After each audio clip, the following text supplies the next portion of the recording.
ஒரு காட்டுக்குள்ள இல்ல அதாங்க நான் சொல்லிடுறேன். என்னோட கதை என்னன்னா, ஒரு காட்டுக்குள்ள 100 நாள் இருக்கணும் அப்படின்னு அனுப்பிச்சாங்கங்க. உள்ள போனோடனே அங்க நான் வந்து மான் பார்த்தேன், அப்புறம் மயில் பார்த்தேன், அப்புறம் ஒட்டகச்சிவிங்கி பார்த்தேன். இதெல்லாம் பார்த்துட்டே வந்தேன். அப்போ ஒரு எலி இருந்தது. அந்த எலி என்கிட்ட வந்து நான் எலி அப்படின்னு என்னை கடிக்க வந்தது. அப்போ நான் வந்து கண்டுபிடிச்சிட்டேன், அது எலி இல்லை, அது போலி அப்படின்னு நான் சொன்னேன். உடனே அந்த எலி, ஐயோ என்ன போலின்னு சொல்றாங்க பிக் பாஸ், நான் இப்பவே வீட்டுக்கு போறேன் பிக் பாஸ் அப்படின்னு ஒரு சீனை போட்டாங்க. அதை பார்த்து உண்மை நம்பிச்சா, ஒரு எலிய நீ போய் திட்டுறியே, நீ கத்தி காட்டுறியே அப்படின்னு என்னை தூக்கி காட்டுலேருந்து வெளியில போட்டாங்க. வெளியில போட்டோடனே தான் தெரியுது அந்த எலி போலி தான் அப்படின்னு. ஒவ்வொரு நாளும் வந்து அதோட சுயரூபத்தை மாத்திக்கிட்டே இருக்கு. அதோட என்ன சொல்றது, கலர் எல்லாம் போயிட்டே இருக்கு. உடனே மக்கள் எல்லாம் இப்ப என்ன சொல்றாங்கன்னா, நீ ஒரு குட்டி யானைன்னு உன்னை நான் காட்டுக்குள்ள அனுப்பிச்சா நீ ஏன் கத்திய மட்டும் காமிச்சிட்டு வந்த, அந்த எலிய ஓங்கி ஒரு மிதிய மீச்சிட்டு வந்திருக்கலாம்ல அப்படின்னு சொல்றாங்க. இதுதான் பிக் பாஸோட கதை. நான் யாரையும் சொல்லலைங்க, அப்புறம் உங்க இஷ்டம். ஆனா நிறைய ட்ரோல்ஸ் போட்டீங்க, நிறைய மீம்ஸ் போட்டீங்க. சத்தியமா நான் ரொம்ப என்ஜாய் பண்ணேன். நான் பிக் பாஸ் வீட்டிலேருந்து வெளியில் வந்து 48 மணி நேரம் தூங்கலை, சாப்பிடல, பல்லு தேய்க்கல, குளிக்கல, எதுவுமே பண்ணல.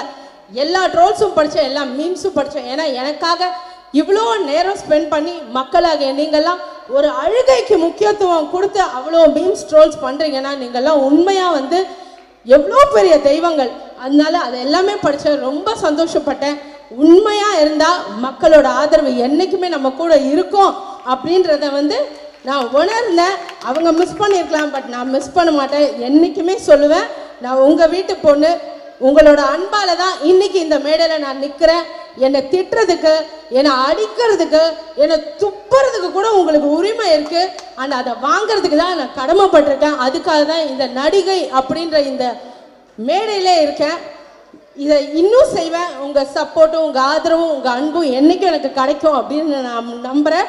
அண்ட் பிக் பாஸ் என் வாழ்க்கையில உலக நாயகன் கமல் சரோட அவர் வாயால ஆர்த்தின்னு சொல்ற அந்த ஒரு வார்த்தையிலேயே என்னை பொறுத்த வரைக்கும் நான் ஜெயிச்சிட்டேன்.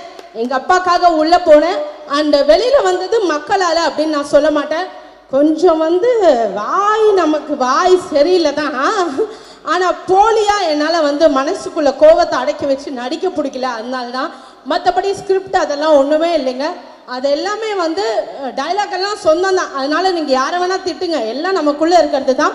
பட் பிக் பாஸை பார்த்து நீங்கள் என்ன கற்றுக்கணும் அப்படின்னா, நீங்கள் பார்க்குற ஒவ்வொரு கேரக்டர்ஸ் வந்து தப்பு பண்ணுறாங்க நீங்கள் திட்டுறீங்க இல்லையா, அவங்கள விட தரக்குறைவாக திட்டி அவங்கள விட கீழே போயிடாதீங்க. அவங்கள ஏதாவது ஒரு கெட்ட பழக்கம் உங்ககிட்ட இருந்தால் அதை நீங்கள் மாற்றிக்கோங்க. அதுதான் பிக் பாஸ். ஸோ அதை நீங்கள் கண்டிப்பாக பண்ணுவீங்கன்னு நம்புகிறேன். அண்ட் இந்த பிக் பாஸ் அப்படின்ற ஒரு பெரிய ஸ்டாண்டர்ட் எனக்கு கொடுத்த விஜய் டிவிக்கும் பிரதீப் சாருக்கும் கண்டிப்பாக நான் என்னென்னைக்கும் கடமைப்பட்டிருப்பேன். அண்ட் இவ்வளோ நல்ல ஆடியன்ஸ் கண்டிப்பாக சப்போர்ட் பண்ணுங்க. நான் உங்கள் வீட்டு பொண்ணு, அதனால இந்த மாதிரி விருது தொடர்ந்து வாங்கிறதுக்கான உழைப்பும் உரிமையும் எனக்கு கண்டிப்பாக எல்லா வருஷமும் இருக்கும். எல்லா வருஷமும் ரிஸ்வான் அவரோட இந்த ஸ்டுடியோ ஒன்னோட இந்த விருது நான் வாங்கிறதுக்கான வேலைகளும் கடவுள் தருவார் அப்படின்னு நம்புகிறேன். Thank you so much friends. இன்னும் இது போல் வீடியோஸ்க்கு மறக்காமல் சப்ஸ்கிரைப் பண்ணுங்கள் நம்ம சேனல் ஆன்லைன் வேர்ல்டு.